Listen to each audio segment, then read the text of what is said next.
Off the printer, because I printed mine out yesterday and then they were gone. No? His name is pre-typed. All right. Hi, everyone. Does it have a- All right. We're going to get started with our management Q&A today. How's the volume? Volume's okay? All right. Philip is going to start. Sir? Hello, everyone. It's been a while since I've been in here, and there was a couple of us who noticed it's a new paint job. It looks smaller, but I wasn't sure what I was going to talk about. I usually give some sort of little newsy tidbit. My name is Philip Mail. I'm the director of long-term care over at the health center. Until I noticed our flags over there. And so I'm happy to announce that Woodland Pond once again has achieved the branding through the Human Rights Campaign as a welcoming place to live and work for LGBT persons. Yes. Back when they had first developed this program, we believe we were the first CCRC, definitely in the state and maybe in the country, that had achieved that branding. They put it on hold for a little while they kind of revamped some of the criteria, but this year they released that criteria again, and thanks to the efforts of numerous people, both staff and people in this room, we have achieved the branding through, and so what does that mean? It means that through our programming, through our policies, through our inclusive care efforts, through various HR initiatives, also in terms of how we support our employees, we were managed to check all the boxes that are required. So we have that branding and very, very proud of that. So I will open the floor to any questions on that or anything else about the health center. Hold on for the mic. I don't have a question, but I think it's appropriate time for me to remind everybody that we put in an extra tour of the health center for Monday, the 23rd, since we had so many questions at the annual meeting of the association. So it'll be 23rd, meet at 1:00 in the in front of the concierge. So, and I'll be there. Great. Thank you, Margaret, for all your efforts on that also, and Jill's and the whole health center committee.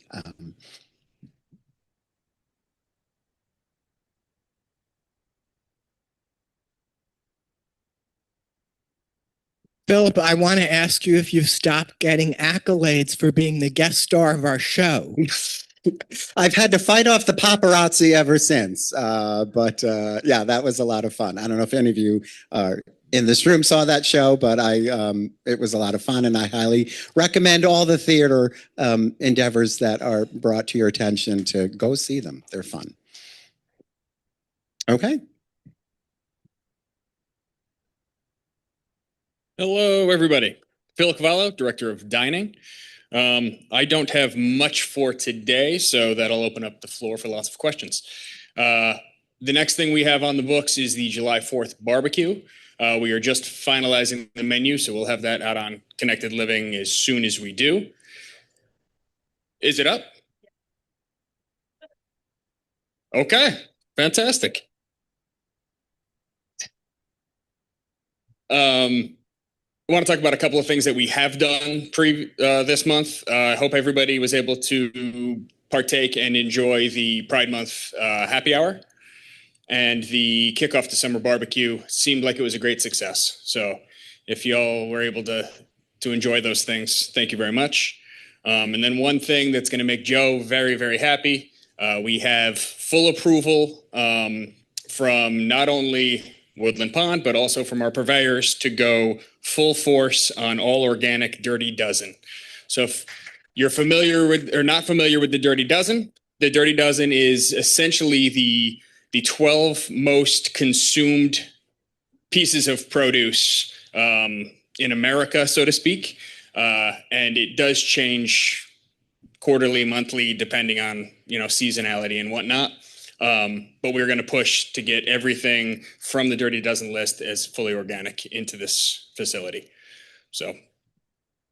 Wait for the mic.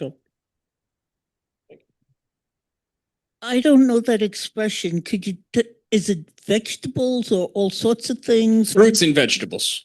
Yep.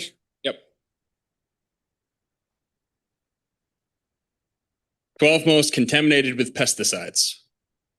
So it will not be anymore. Blueberries, strawberries, apples, spinach, bell peppers, yeah, collard greens. There's a bunch. 12 to be exact. Anything else? Wait, back, hold on.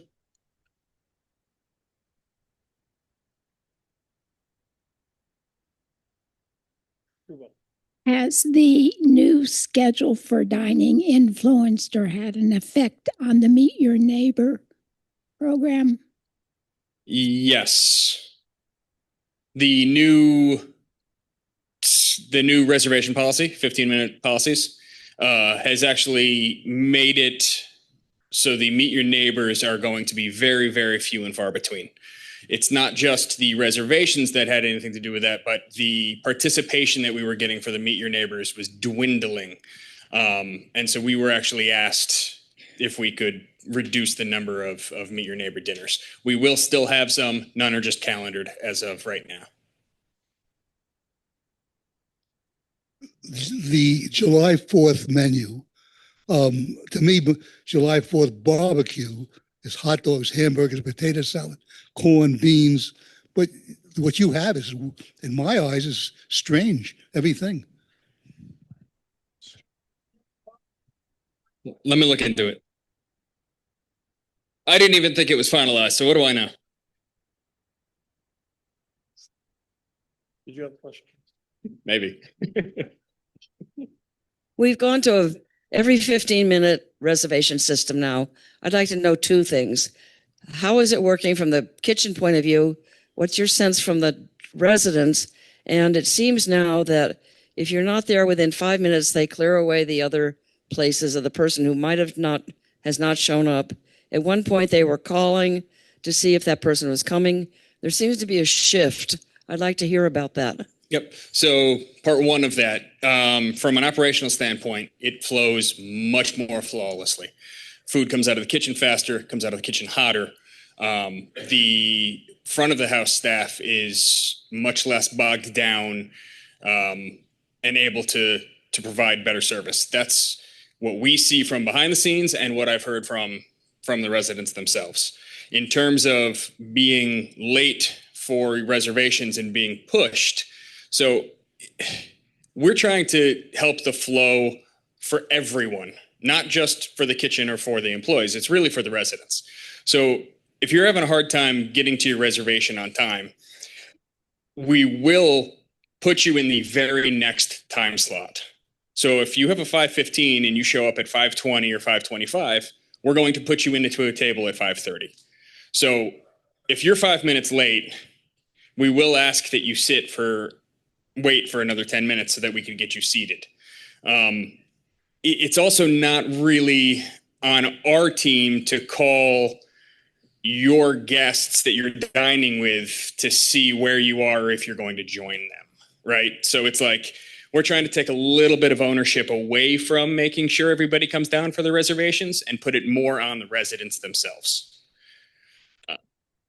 For independent living, yeah. So I think that's what you're asking. It's the 5-minute thing where you start clearing away the placemats and the settings that, I don't know. I know people need to take responsibility. I know. Yeah. And I think from my point of view, it's working well. Awesome. And the Thank you. food does come out faster and hotter. And that is a plus. Good. Thank you.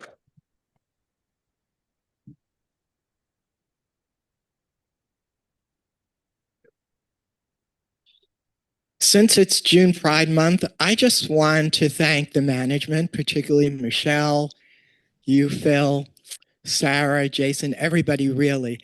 June Pride Month, I don't think we've ever had as many activities here as we have had. I mean, when you talk about music groups, speakers, panels, mixer, it just went on and on. The happy hour that you mentioned. And I mean, we should do these things, but it's just been so great. Our LGBT plus and allies group went to management with ideas, and it was always yes. How can we help you? What can we do? Yes, of course, yes. And I even remember when I pitched the group before it started to Sarah, I didn't even get out all the initials. I just said, can we start an LGB? She said, yes. So the management has just been with us the whole time. So thank you. Of course. I'll take one more and then I'll bless everybody with Tom. I understand if you have a person out of your group that's making the reservation in the portal, the only way that you can find out about that time is if that person sends you the time, or you go down to the dining desk or call them. Is there any way in the future, I don't think you can do it now, that I can go into the portal even if I did not make the reservation, but I am in the reservation to find out the time? If your name is on the reservation, I believe there's a way that we can have you pull that up as long as your name is on the reservation. But let me look into that. Yep. Dawn? This is just a big thank you, Phil. The food is wonderful and I love it. Thank you very much. I'm glad I left you for last. Can I throw something in? Tom, can I throw something in for 2 seconds? I'm sorry. I just wanted to comment about the barbecue menu. So the reason that the 4th of July menu isn't hamburgers and hot dogs is because the kickoff to summer barbecue was. So a common, not an issue that we run into is we don't want to do the same menu for every outdoor event. So if we had a hamburger and hot dog the last time, we want to change it up for the future. So does that make sense? So there is barbecue chicken on this one, and we opted for sausage and peppers and things like that and baked beans. So if it's not a typical barbecue menu, I just want you to know that's kind of the thought process why. Okay.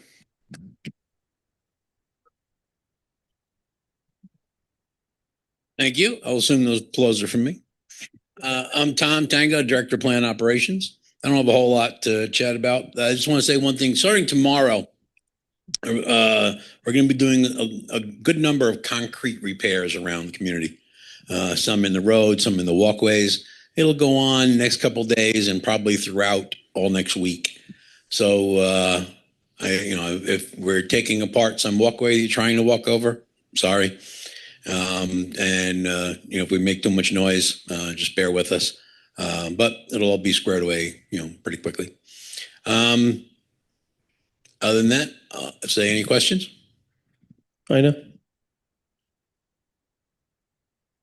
I understand my back door, the nozzle that hasn't been connected for a while. There was something they said that was in the wall, the stone wall, and guys were trying to figure out how to fix it and then how to reconnect the hose.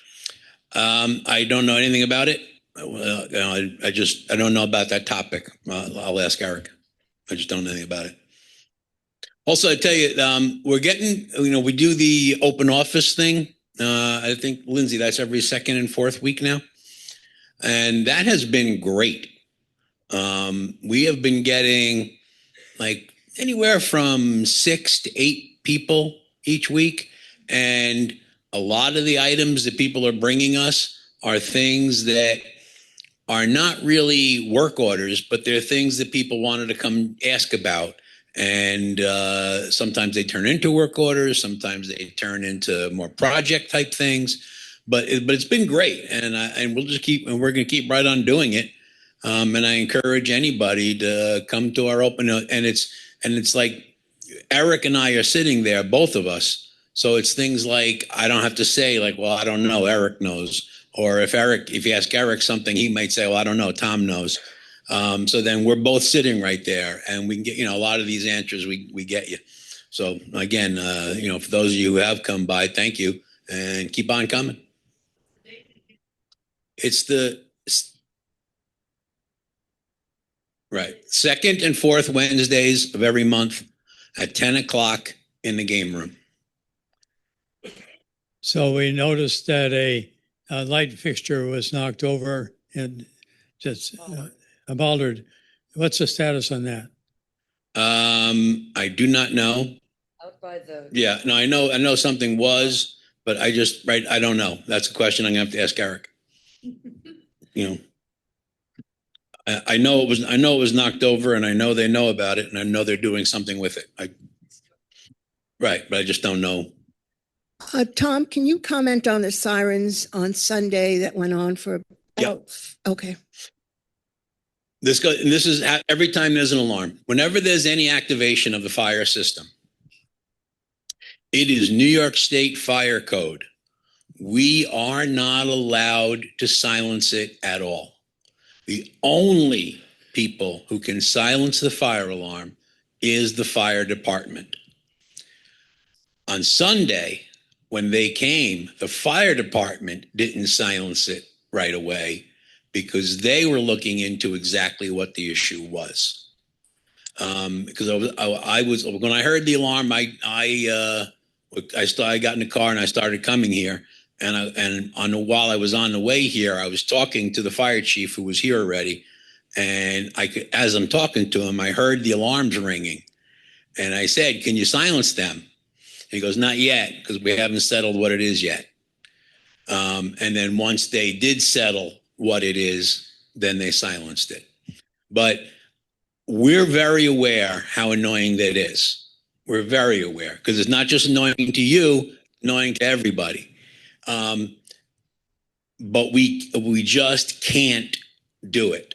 Again, the fire department is the only ones who can silence it. Yep.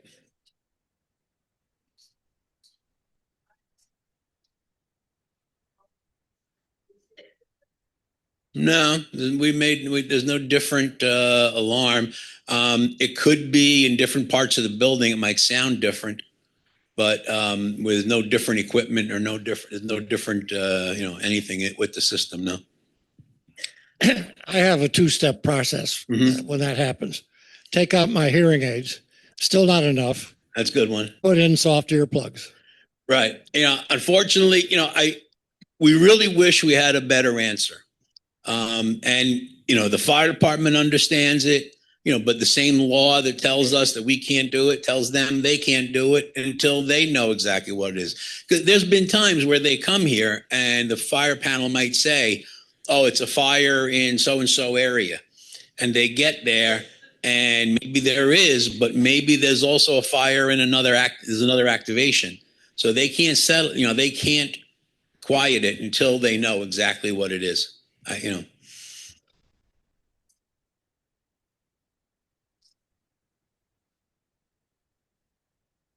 I believe on Sunday there was a slight delay in getting notice out. Yes, but that was just a one-time thing that happened Sunday. Because for those of you that have been here a while, our ability to communicate with you and that we do it has gotten much, much better than it was, 5-6 years ago or even 2 years ago. We have better systems. Jason does a lot more training with concierge staff, but it still always comes down to what people do at the very moment they need to do something when everything's happening. And it's, sometimes you can make all the plans you want and you can do all the training you want, but when something happens, it's really hard sometimes to enact that. We're much better at it than we were. We're getting better all the time. Does it happen flawlessly every time? No, but we're getting better. And not just us, but as a population, the residents here also have been much better. In other words, it used to be that whenever anything happened, everybody would come down to concierge for every event. And the fire department would have to wade through people and everybody would be bothering concierge. And we've made a lot of progress in that, through education, talking to you guys and brought the fire chief in, the police chief in. And it's pretty good. Right now, when something happens, we don't have a lot of people inundating concierge and reception. And when that happens, when they don't inundate, that lets concierge reception do what they need to do better. Same thing with phone calls and everything else. So I agree with you. Things could have been better Sunday. We know it. We're working on it, but it's much better than it ever has been, and is getting better and better. Tom, quick question. Is the decibel level set by law? Yes. Damn it. Nice try. Nice try. Yeah. Well, if you like, we could change it. We can make it louder. Right. But there's a, don't quote me on this, but I believe it's 75 decibels at pillow level. And good luck trying to find what pillow level is. Doesn't say it. So I understand that in case there's a real fire that encroaches upon where you live, you should be prepared to know 2 ways to exit your residence, okay? And I'm hard pressed to figure out another way to exit my residence besides the door, asking for suggestions. First thing I'd say is this facility is 100% sprinklered, meaning that wherever you are in this entire facility, you are covered by a sprinkler system and the sprinkler system, the design of a sprinkler system is designed not just to put the fire out. The major design factor in a sprinkler system is for you to get out, not so much put the fire out. So exiting this building or any part of this building in an actual fire is not that hard. Plus, you don't need to go, like if you're on the 6th floor north, you don't need to get out of the building to be out of fire danger. You just need to be into the next fire compartment. You know those doors that are held open by magnets? You just have to get on the other side of those doors. Then those doors close and the fire takes an hour to get through those doors. They're fire doors. That's why they're there. So this building is designed and equipped very much to accommodate anybody in an actual fire. And if there's a fire in this building, like you just said, unless the fire is right in your apartment or your neighbor's apartment, don't worry about getting out until and unless the fire department comes and tells you, because the safest place is right where you are. And I know it sounds counterintuitive, but we brought the fire chief in here to tell that to everybody, because if there's a fire right now on 6th floor north, Central Wing can stay where they are. South Wing can stay where they are. Everybody in the community building can stay where they are. The only people that really need to get out are the people in that half of 6th floor north, until such time that the fire department moves everybody out. So yeah, I think the idea, like you just say, of just keeping in mind how to go, where to go, what your exits are, that's valid and that's good. But you shouldn't need to worry about how to get out in the event of a fire, no.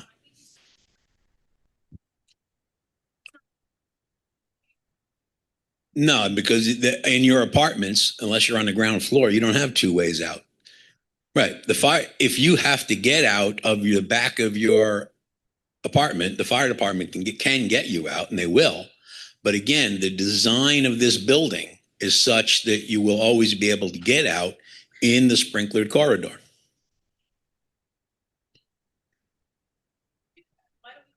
Okay. All right. Also, I would say anybody else with any similar questions, I'm not in any way being dismissive. Feel free to come to open office and ask. We'll talk to you all about it. And we have and we can always have a separate meeting again with the fire chief and anybody else. It's fine. All right. Any other questions? All right. Thank you. Hi, everyone. I'm Robert Dunn, Director of Environmental Services.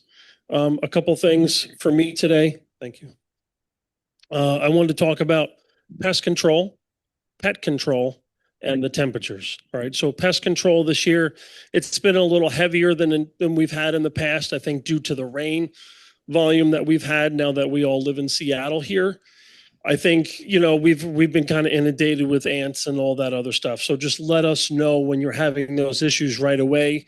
Call concierge if you have an issue. If it's off hours, they have the pest log at the front desk, and let us know. And then, you know, if we need to address it before pest control comes, or if it's an emergency situation, you know, we can have them come out sooner on their schedule if we can do that.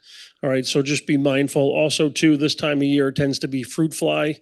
So make sure your fruit, your vegetables are not just sitting on the counter to draw, you know, that kind of stuff around. All right. Keep it refrigerated or keep it contained. A lot of times, you know, the eggs are already in the skins of the fruit when you bring them home. Wash your fruit, wash everything when you bring it home from the store. Okay. But let us know when you have those issues and report it to concierge if we're not here. Pest control comes twice a month for us. It's usually the first Monday of the month, depending on how it falls throughout the month. But they're here twice a month, but I can bring them in if we need to address something quicker. And sometimes we can address things ourselves in the meantime. Pet control, we're having some issues, or staff is bringing up some concerns to us about, you know, the pets either in the apartment or your pets are having accidents in the hallways, which we are seeing more frequently here. Be mindful of your pets when you're walking them. Please take them out the closest exit door. Don't go all the way out to the front entrance. Whatever's closest to your apartment, take them in that direction and then bring them back in that direction. All right, several times we're going to clean up accidents. We just don't want someone to slip, fall, or if they don't see it, we just don't want that to happen. All right, if you do note it and you can't quite get to it yourself, just call us. We'll come and get it and let us know. But there's times where we just kind of randomly find it and nobody said anything. So we want to address that issue as soon as we can. In the apartments, when it comes to pets, housekeeping is not responsible for cleaning up after your pets. You know, on the normal cleaning, if there's hair or stuff like that, we'll clean up the hair and stuff. But if it's pet pads, you're responsible to pick them up and clean them up and throw them out. All right, that's not housekeeping's responsibility to do that for you. All right, if you need assistance in this area, I highly recommend you can always reach out to Sarah, and we can, if you need assistance with the pet or whatnot, please let us know. All right, but it's not the housekeeper's responsibility to do anything with your pet care. I would ask that if you have pet pads down, if you do that in the house, or if you have cat litter that tends to wind up all over the place, try and get that squared away before housekeeping staff gets there. All right. Any questions on that piece? Also, it's going to be 90 degrees, starting this weekend, I think. It's going to be really hot. Please make sure your ACs are on before the housekeeping staff gets there. All right. It gets very hot in the apartments. And I've instructed my staff, if it's really hot in your apartment, I will have them walk away and cancel that cleaning. I don't want them working in an environment that's higher than 75 degrees. It's just not comfortable to do the kind of work that they're doing in their apartment if it's 80, 85 degrees in there. It's not something we should be doing for them. So make it as comfortable as possible for them and turn the AC on time before they get there for the cleaning. Okay. Any questions for me that you have for EVS? Mr. Brown.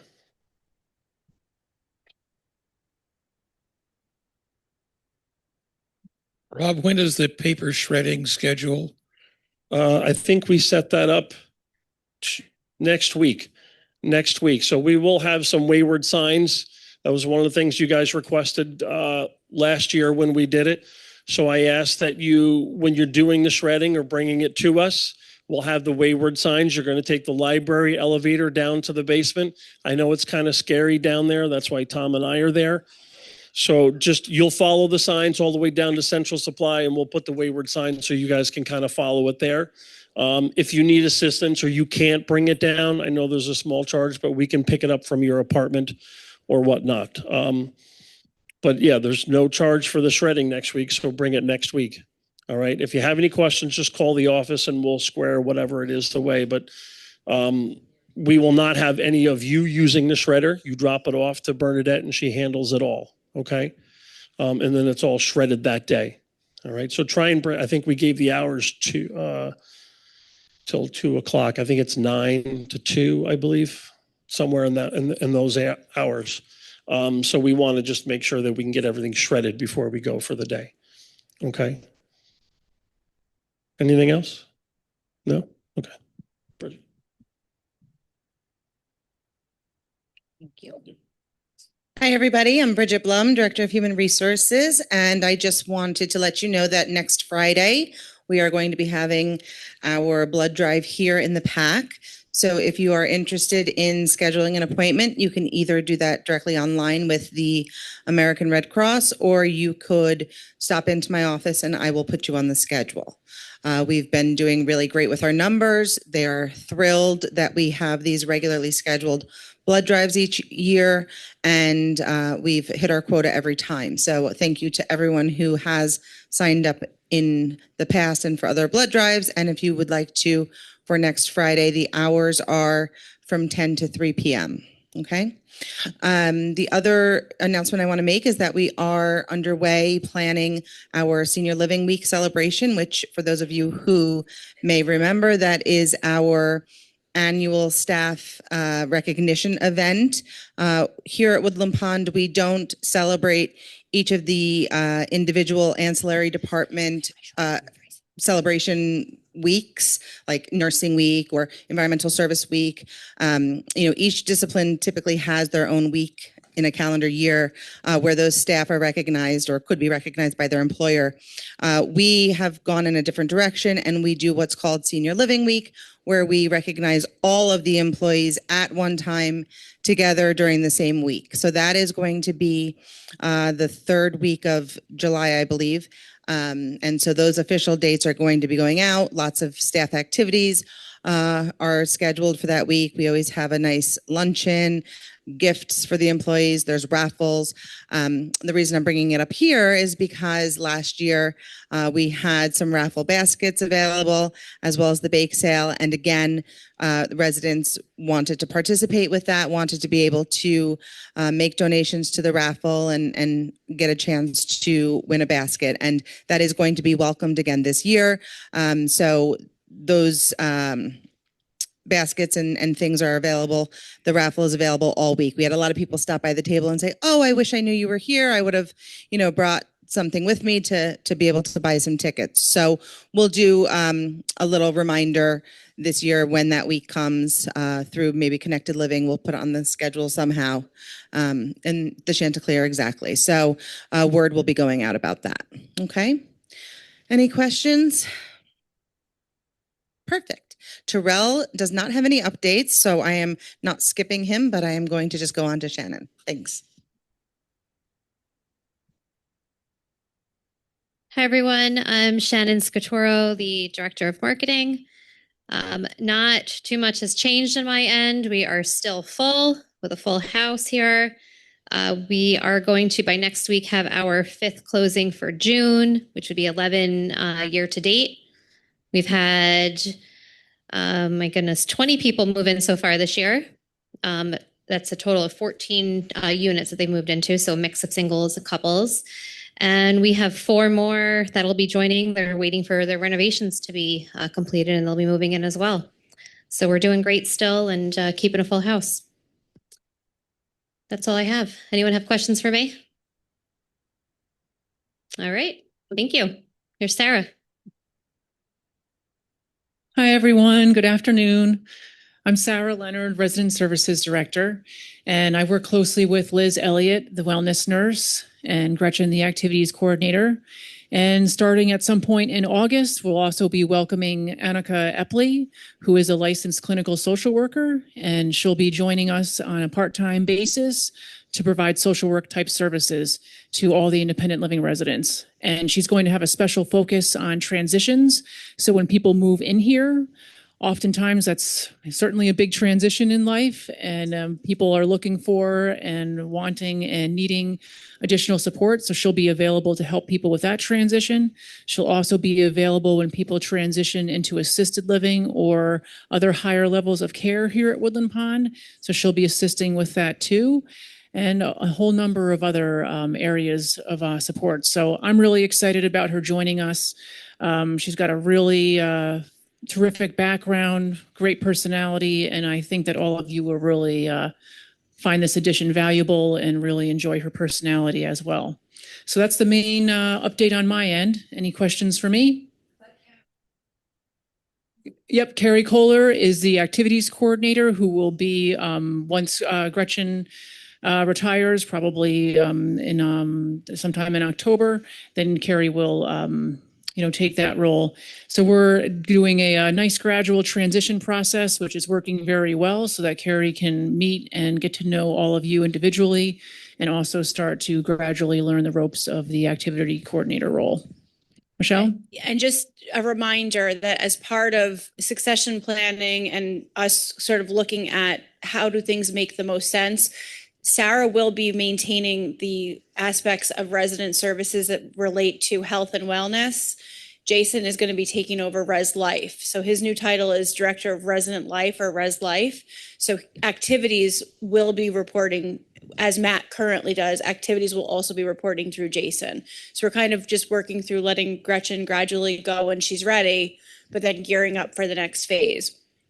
And we all thought that was a good move because, as you know, Jason's department is responsible for room setups, transportation, trip management. So it just naturally made sense for us to provide more resources to Sarah's team in the form of Annika to start with, have Liz come in, really be able to embed herself in helping you make sure that you're taken care of emotionally and physically. And Jason's folks will take care of basically everything else on campus. So I think it's fair. He's not here, so he might as well just take everything over. Anybody have anything else for Sarah? All right. Exciting. That's all. Michelle. Thank you. All right. So I want to just, sounds very loud to me, but okay. Hi, everyone. I think I know everyone in here, but for anyone I haven't met, I am Michelle Grimolia, the president and CEO here at Woodland Pond. And this is my weekly address for a Wednesday. And yes, for those of you that have asked, when I say the date and I look down on the computer, it's because I don't always know the date. So I look at the date on the computer. That's why my eyes always shift. And people have asked me that question. Before I get into some more of the topics that I want to talk about, I do really want to thank everyone for continuing to provide the rumor mill and the suggestions. And I am very committed to reading all of them on my weekly addresses. So Lindsay accumulates them. She doesn't exclude any. So sometimes if there's somebody's individual name or you've called somebody out personally, I will edit them a little bit because we don't do that here. But if you feel like you've put something in and I didn't read it, please see Lindsay right away or put it in again. Because we're not excluding anything. We want to address the concerns that come up. It's a great way for us to get feedback, just like Tom's open office hours and all of the other ways that you can give different feedback. So please keep those coming. This week was great. I know it was a long address yesterday, but some really great topics. Does anybody have any questions on the things I talked about yesterday? Anything that piqued your interest or raised questions in my address from yesterday? Yeah, I'll get to that. Okay. So what I really wanted to spend my time doing today was to provide an update as to where we are on the financing and talk a bit about a capital campaign. So the last time we met as a large group, not management Q&A, I provided you with an extensive update as to the fact that, long story short, our application for the first round of financing for the first round of renovations was on hold at the state level, because of some pivoting that the regulators were doing in response to the Amsterdam closure. We have been through about 6 weeks of not hearing anything from the regulators. One of our, I don't want to say sister organizations because we don't have any sister organizations, but another CCRC in New York was able to successfully get their application cleared during the period of time when we were on like the silent treatment. So we started to investigate how did they get it done. And to make a very long story short, as I discussed yesterday, they happen to be in a district where there are some real heavy hitters in the legislature. And so they kind of pulled rank. We're not in that situation, but I will tell you that all of our applications now are getting attention, and Department of Health and Department of Financial Services are being the most responsive I've ever seen them be in 16 years. So I don't want to say they got their wrists slapped, but there's been some accountability measures put in. So what that means for us is a couple of things. So we had our first round of financing application prepared for the 2025 financing basically in March. And that's kind of when things all went quiet.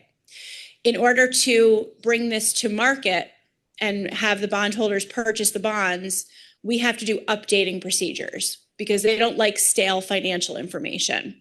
So every week for the last couple of weeks, our financial work group, which is comprised of all different kinds of folks that are helping us get this financing through, have been putting our task list together in terms of the things that we have to update in order to get the application through. I've informed the regulators that this is coming. They are ready for it. We expect that there will be one more public hearing. So you probably don't remember this, but in February or March, the Ulster County Financing Authority held a public hearing at the town hall in New Paltz, where we were there, and this was the opportunity for the public to talk about our application, provide any comments. It went swimmingly. Only one person came. He happened to also be on the board of the people that were approving it, but he wanted to speak publicly, and he was in support. It's a technical requirement that we have to do. I'm waiting to hear today if that's going to be required. As of right now, our goal to take this financing to market is July 31st, okay? And if that is the case, we will be able to break ground on the core project for phase 1 September 1st, around September 1st. Okay, so the team is geared up. We've been very judiciously spending design money, as you know, because we weren't sure what was going to happen with the application. And we still don't have assurances yet, but things are moving. But the team has continued to be engaged. So the builder's been engaged, the design team's been engaged because they've been shifting their focus to the Performing Arts Center. Okay, so I'm hoping that all of you or most of you are watching Dave Roberts updates every week, and so that you kind of understand what I'm talking about when I say the phase 1 renovations versus the PAC versus all the other things that are going on. But just to refresh your memory, the phase 1 renovations for the community building comprise the new wellness addition, so the wellness lounge, the new part of the gym, and some ancillary rooms there.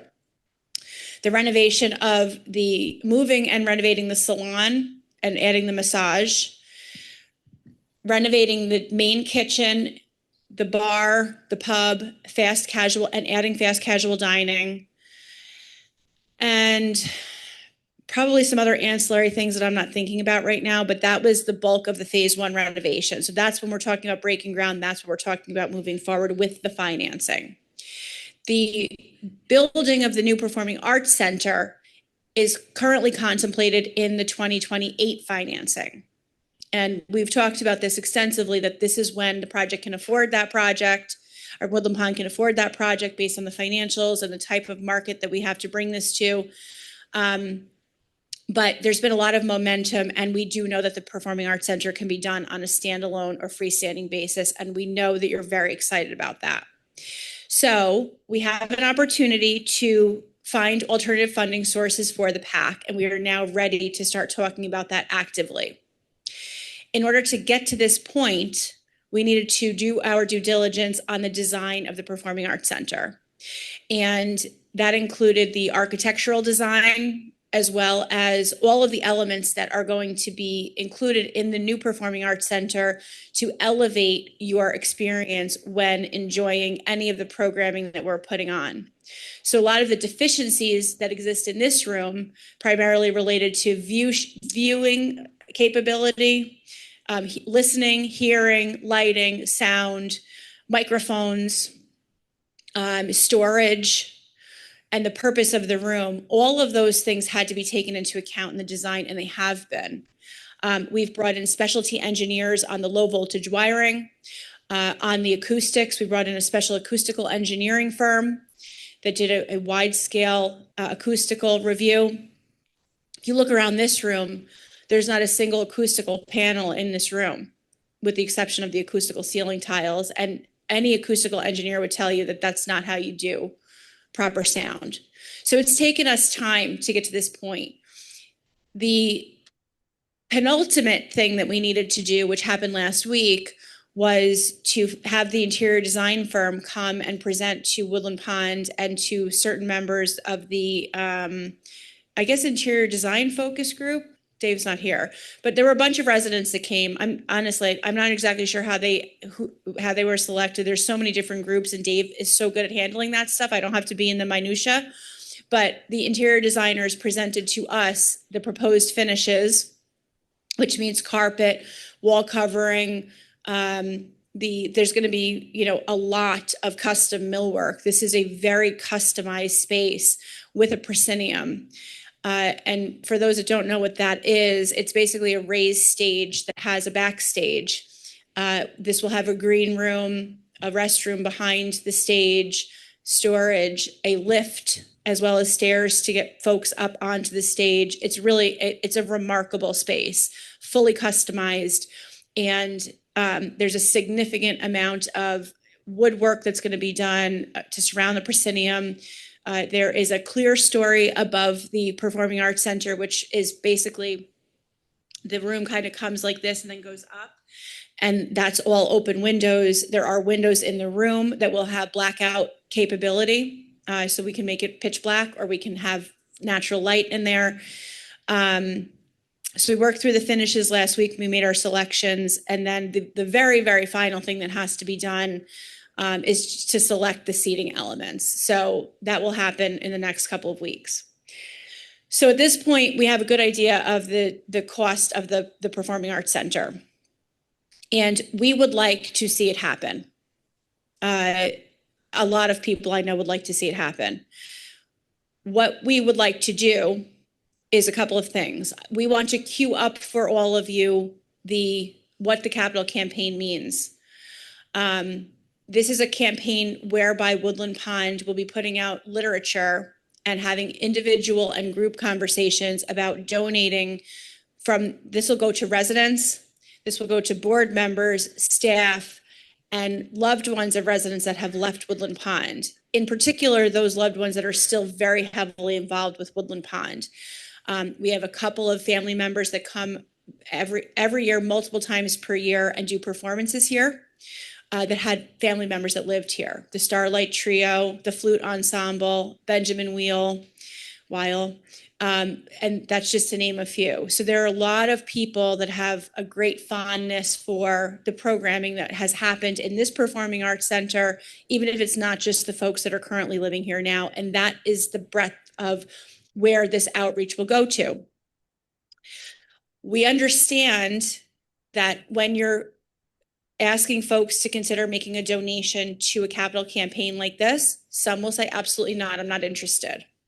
Some will want to learn more and understand what's in it for me, what's in it for Woodland Pond, and we want to be very prepared to tell that story.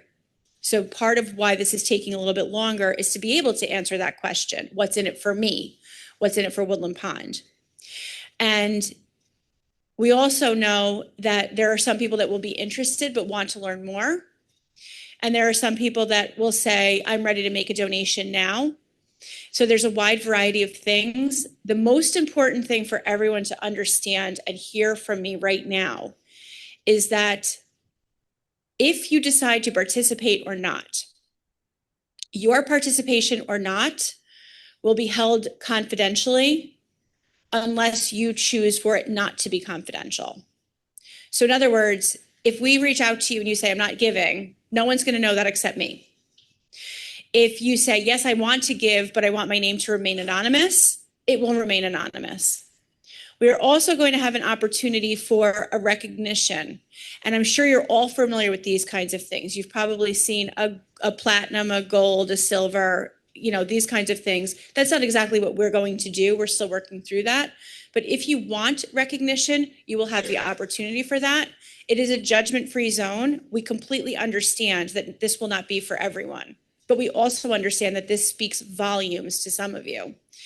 The next phase, the next two things that are going to happen are I am going to be opening the books up wide to the Finance Review Committee, Finance Advisory Committee of the residents, because we know what the financials on this look like.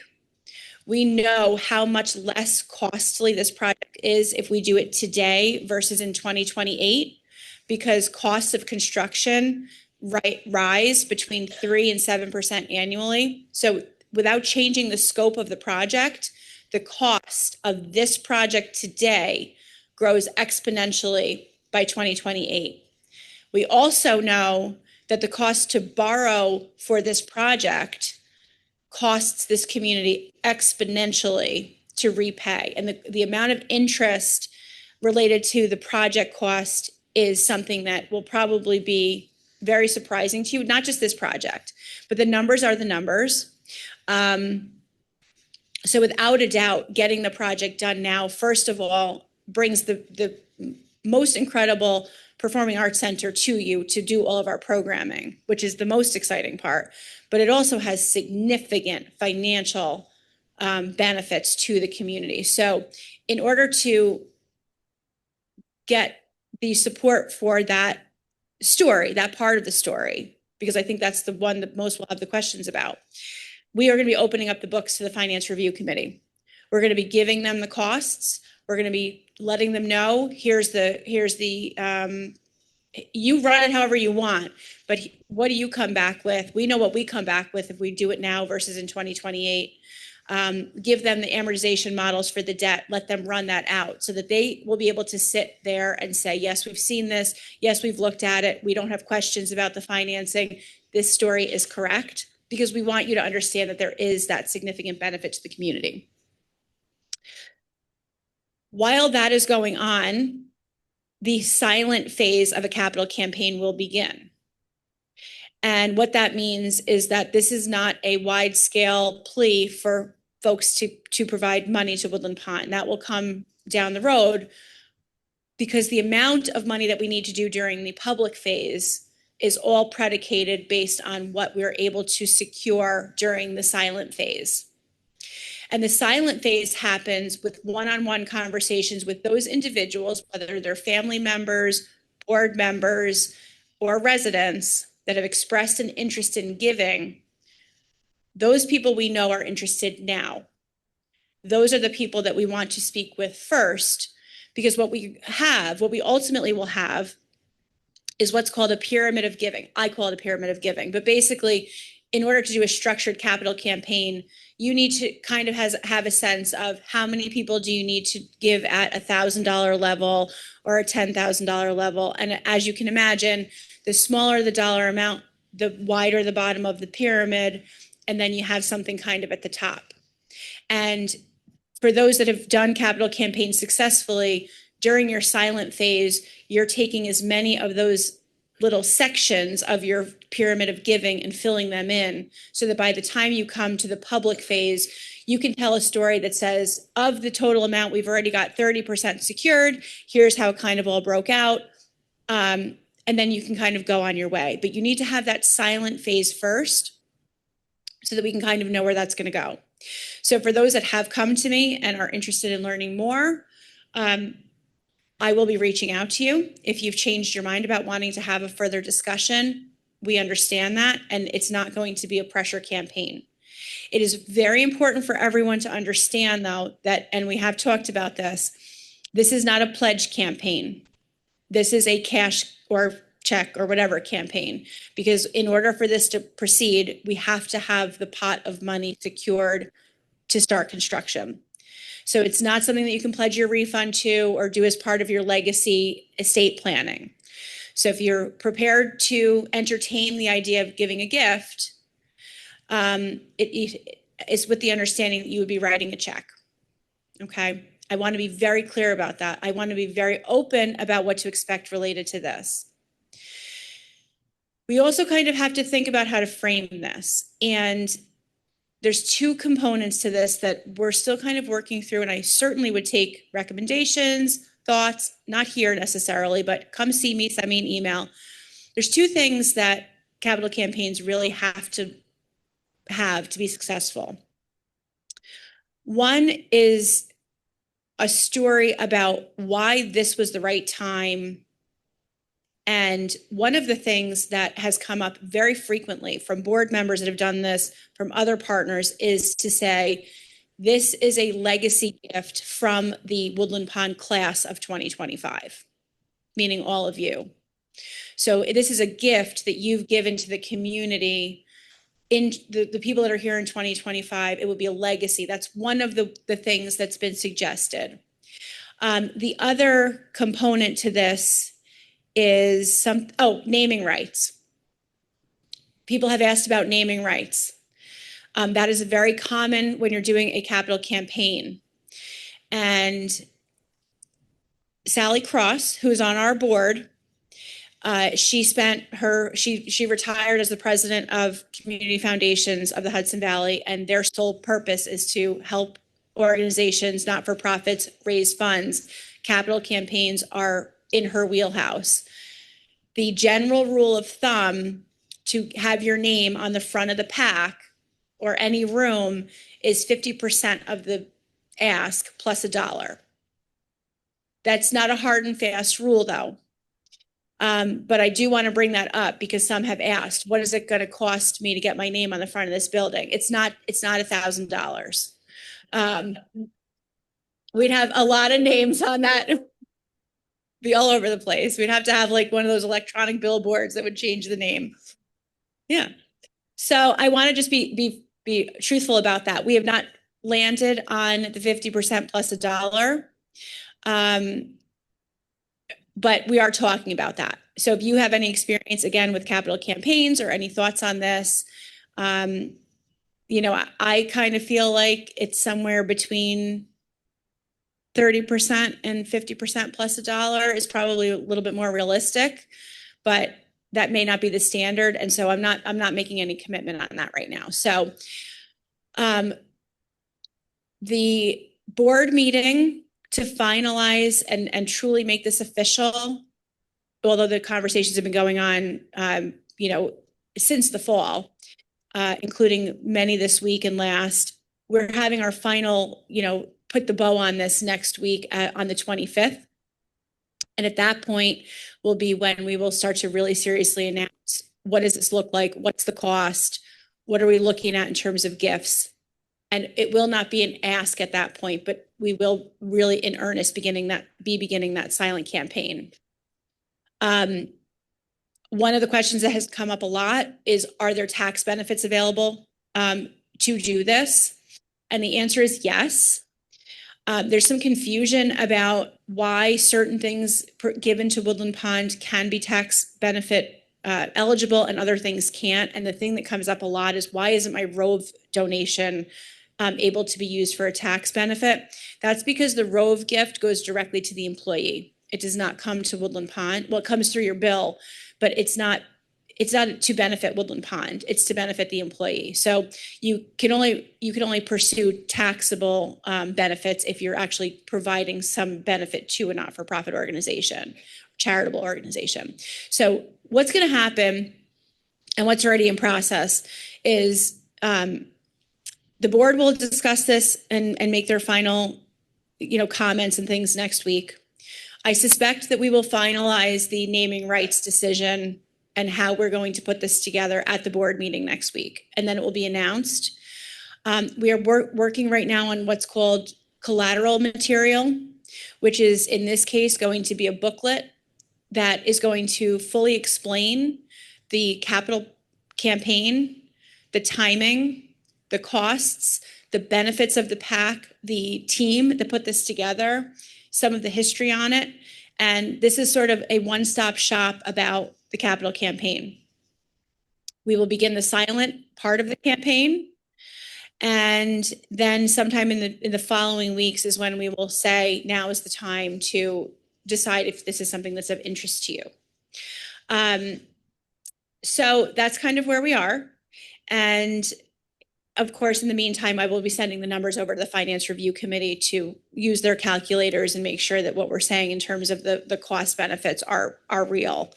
So I'm going to stop there because it's 2:05 and just take any questions that some of you may have.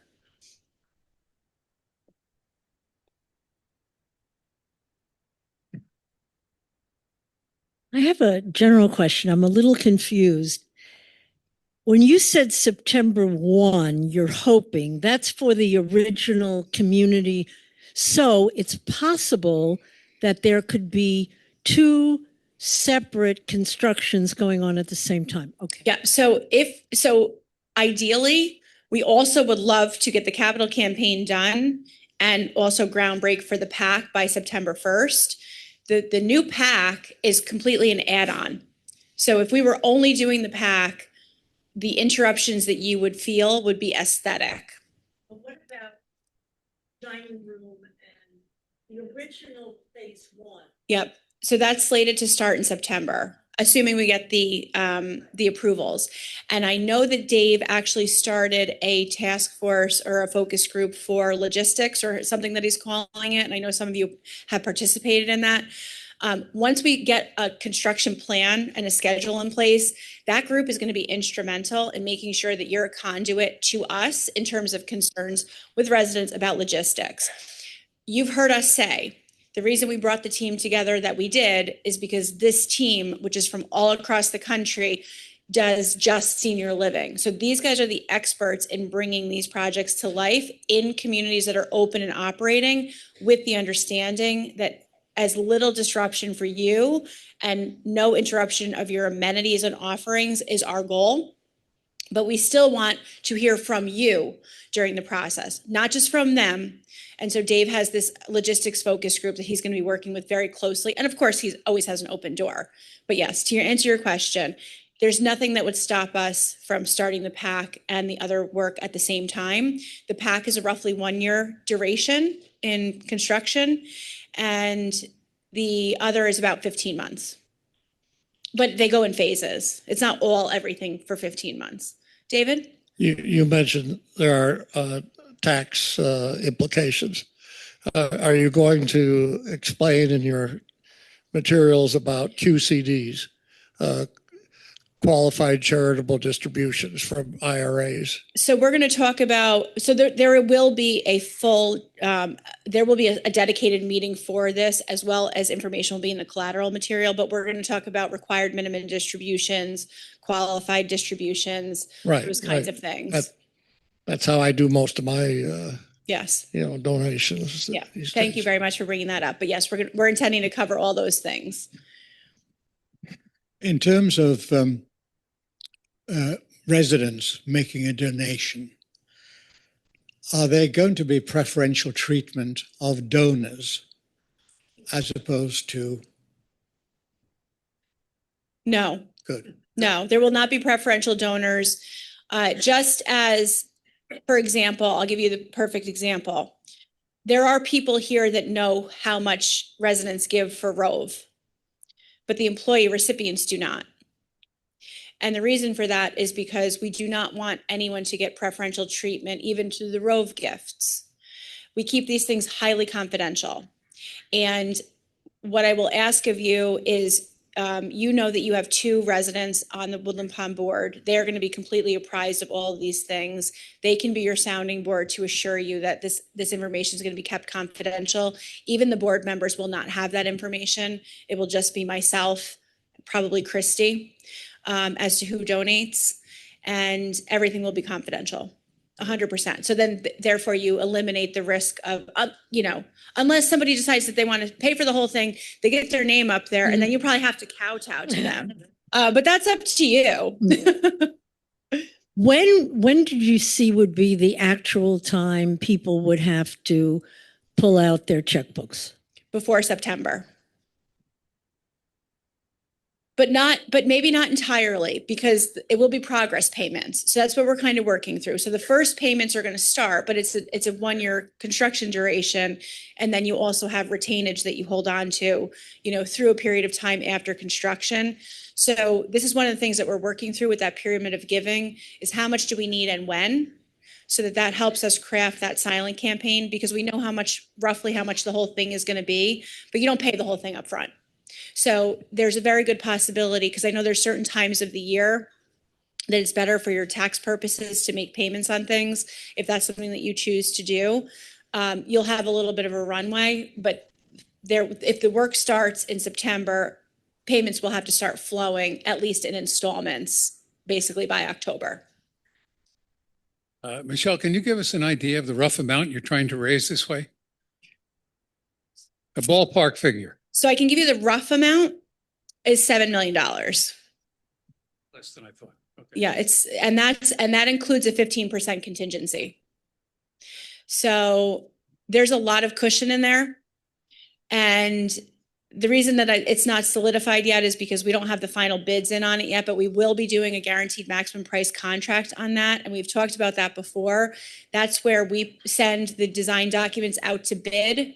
We get hard bids back, and then the risk is on the electrician, the plumber. So whatever number they give us, they have to meet, which reduces the risk to the community. But there are unknowns with the market and the tariffs and things like that. That's a little bit more challenging to deal with. Normally in a project of this magnitude, you hold maybe a 10% contingency on the owner side, and the construction manager also holds a contingency. The 15% contingency that we're holding is on top of anything that the construction manager is holding. It is. But our goal still would be that number. Yeah, I understand that, you have been focusing on residents and the resident community and the community around it. Is there any outlook of appealing to totally outside donors, Microsoft, Tesla, whoever?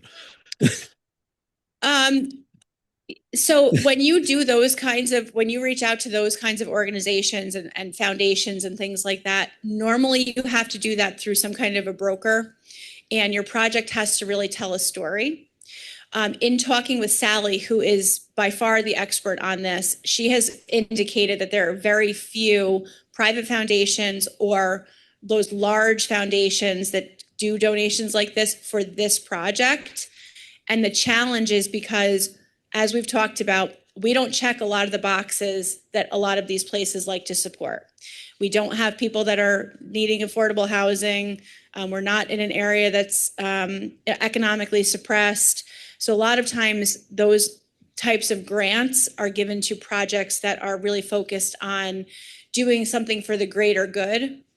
And as much as we will love this project, it's not really doing something for the greater good. And that's just the reality of it. We would never close the door on anything, but that's not what we're going to be counting on. Other questions for just now? Okay, lots to think about. You guys have any questions, comments?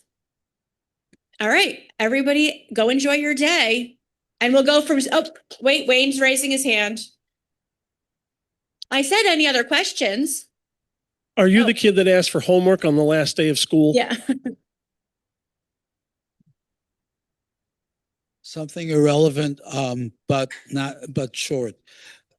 Somebody should give thanks for the sometimes private and sometimes public celebrations that happen here. In the last few months, we had June's, I don't want to say 90 June, celebration of June turning 90, Rhoda turning 99, and Arthur and Lola having their 79th anniversary. It's a wonderful thing, the spirit of these occasions, whether they're prompted by requests or spontaneously, I don't know, but they really do affect mood. And especially these days, much appreciated. Well, you're very welcome. And I can tell you, we will always love to celebrate. I don't want to say anything because then you guys will come to us with I opened my mail successfully today, and Phil, let's have a free happy hour. But, with using it judiciously. Ina? I just want to know, is there anyone who can walk myself and the rollator down to 2 North? I need an accompanist. Okay, somebody can help Ina on the way out. Thanks, everybody. Thanks. Have a good one.